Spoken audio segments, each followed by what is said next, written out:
आप देख रहे हैं नेशनल वॉच, खबरों का खजाना। नमस्कार दोस्तों, अगले साल जब आप अयोध्या जाएंगे श्री राम जन्मभूमि मंदिर का दर्शन करने के लिए, तो वहां आपको एक बहुत बड़े संग्रहालय का भी दर्शन करने का लाभ प्राप्त होगा। जी हाँ दोस्तों, अंतर्राष्ट्रीय राम कथा संग्रहालय एवं आर्ट गैलरी अयोध्या को लेकर संस्कृति विभाग उत्तर प्रदेश और श्री राम जन्मभूमि 30 क्षेत्र न्यास के बीच आज एक समझौता ज्ञापन राजधानी लखनऊ के संगीत नाटक अकादमी में साइन किया गया। संत गाडगे प्रेक्षागृह में आज सोमवार को पर्यटन एवं संस्कृति विभाग के कैबिनेट मंत्री जयवीर सिंह मौजूद थे और उनके साथ चंपत राय जो महासचिव हैं श्री राम जन्मभूमि तीर्थ क्षेत्र अयोध्या, उनके बीच में ये समझौता ज्ञापित हो गया है। आज नृत्य नाटिकाओं की भी बहुत सुंदर प्रस्तुति दी गई। साथ में प्रयागराज में जो भेड़िया नृत्य किया जाता है, और ऐसा कहा जाता है कि जिस समय श्री राम वहां पहुंचे वनवास काल में, उस समय से ही उतना प्राचीन है ये भेड़िया नृत्य।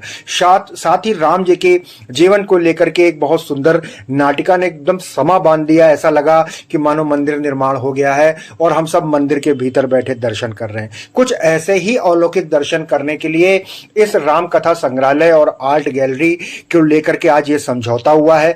इसको लेकर पर्यटन मंत्री ने क्या कहा और चंपत राय जो महासचिव हैं उन्होंने क्या कहा, वो हम आपको सुनवाएंगे। और दोस्तों, आज इस मौके पर नृपेंद्र मिश्र, अध्यक्ष निर्माण समिति श्री राम जन्मभूमि तीर्थ, वो मौजूद थे। दुर्गा शंकर मिश्रा जो चीफ सेक्रेटरी हैं उत्तर प्रदेश के, वो यहां पर मौजूद थे। मुकेश कुमार मेश्राम जो कि प्रमुख सचिव हैं पर्यटन विभाग के, वो यहां मौजूद थे। तो दोस्तों, राम मंदिर निर्माण को लेकर एक बड़ी पहल हो गई है और बड़े संग्रहालय का दर्शन श्री राम जन्मभूमि मंदिर के दर्शन के साथ में प्राप्त होगा। आइए देखते हैं कि पर्यटन मंत्री और चंपत राय जी ने क्या कुछ कहा। हमारे तीर्थ क्षेत्र जन्मभूमि तीर्थ क्षेत्र के न्यास के बीच और उत्तर प्रदेश संस्कृति विभाग के बीच में अंतर्राष्ट्रीय राम कथा संग्रहालय का एमओयू हस्ताक्षरित हुआ है।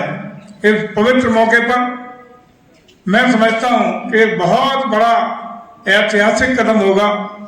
जैसा कि आदरणीय चंपत राय जी यहां बता रहे थे कि पूरे देश दुनिया में हमारी सनातन संस्कृति के प्रतीक भगवान राम के बारे में एक ही स्थान पर, एक ही छत के नीचे सारा सब कुछ संग्रह करने का जो निर्णय आज हो रहा है, जिसमें भगवान राम के बारे में, उनके अमूल्य बहुमूल्य धरोहरों के बारे में, भगवान राम के जन्म स्थान पर तमाम जो बहुमूल्य धरोहरें हमें प्राप्त हुई हैं, उनको संरक्षित और सुरक्षित पूरी दुनिया के सामने प्रस्तुत एक ही छत के नीचे करने का अवसर मिलेगा।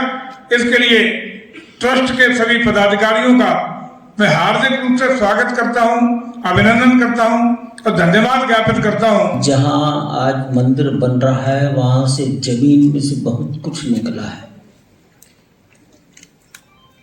मुझे याद आता है एक बार माननीय प्रधानमंत्री जी ने ऑनलाइन मीटिंग में कहा था, ये खजाना है जो निकला है, ये खजाना है। जून 1992 में जो निकला 40-45 आइटम्स हैं, स्टोन पीसेस हैं, वो आज भी रामकथा संग्रहालय में रखे हैं।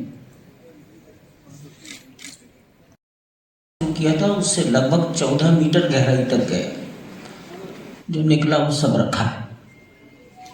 3 आइटम ऐसे रखे हैं जिसको कहा गया कि लगभग 2000 साल पहले के होने चाहिए। पैक करके रखा है, बड़े नाजुक हैं वो।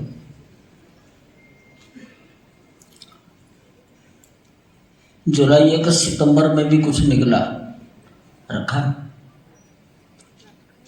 जब तक मट्टी में कोई चीज दबी रहती है, 1000 साल पड़ी रहेगी। एक बार एक्सपोज हो गई, सूर्य की किरणें, हवा और पानी लग गया तो डिके होना शुरू हो जाता है। ये एक पुरातत्व विभाग का एस्टेब्लिश्ड विचार है, तो इसलिए उसकी सुरक्षा। आखिर इसको समाज देखे, पढ़ने वाले आएंगे, स्कॉलर्स आएंगे, इन कागजों को पलटेंगे वो तो फट जाएंगे। तो उनका डिजिटलाइजेशन होना चाहिए। इन सब के लिए, वो सब के लिए दृश्य हो, दृश्यमान हो, सुरक्षित हो। इसके लिए संग्रहालय, संग्रह करने का स्थान। तो हम एक विचार तो ये है, देश में किस रूप में राम है, किस रूप में, किस देश में राम का प्रस्तुतिकरण होता है, उसको अगर किसी ने एक स्थान पर देखना हो तो अयोध्या का ये राम कथा संग्रहालय हो सकता है क्या? भारत में केवल उत्तर भारत में रामचरितमानस है। वाल्मीकि ने रामायण कभी लिखी जो राम के समकालीन है, उसके आधार पर हिंदुस्तान में तमाम राज्यों में लिखा गया है। दक्षिण में, तमिलनाडु में, केरल में आध्यात्म रामायण, तमिलनाडु में कंबरिषि के रामायण, ये सारी कहीं एक जगह मिल सकती है क्या? राम कथा संग्रहालय। राम के जीवन पर जितना संसार में हो सकता है, अब इसको खोजने वाले तो तज्ञ लोग होंगे, हमारे पास तो क्या है, बहुत थोड़ा सा है। इतना जरूर कह सकता हूं, 1785 से लेकर आज तक के कोर्ट के पेपर जरूर हमारे पास है। तो अगर हम जैसे लोग सामान्य अलमारियों में इन कागजों की सुरक्षा कर सकते हैं, तो संग्रहालय में तो बहुत कुछ हो सकता है। वहां तो एक्सपर्ट्स रहेंगे। तो ये संग्रहालय कितने लोगों को अंदर आना चाहिए? तो हम ये कहेंगे कि मैं किसी से तुलना करने का अधिकार मुझे नहीं है, मैंने देखे भी नहीं है म्यूजियम। एक बार कलकत्ते का देखने चला गया था, कैसा होता है।